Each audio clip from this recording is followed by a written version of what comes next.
個係嚟自泰國北部嘅師傅阿贊冧。師傅最專長擅長入金針同埋法術刺符，又稱法力刺符，可以有油刺啦、顏色刺符啦，好似而家呢個善信咁，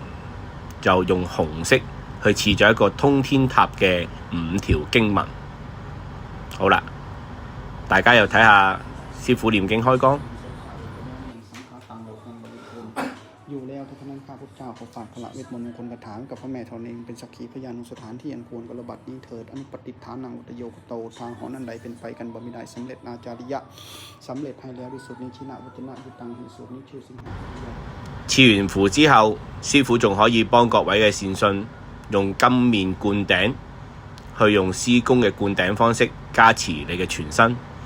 令到你哋嘅厄運都會離開，衰氣離開，再增添翻一啲好運咁話嘅喎。呢個就係一個貼金同埋灌頂嘅過程啦。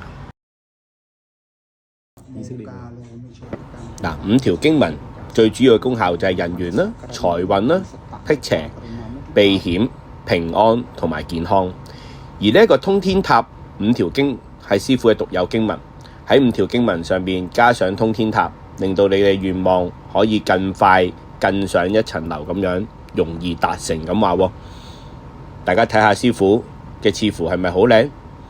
仲可以用唔同顏色添，呢個係雙色。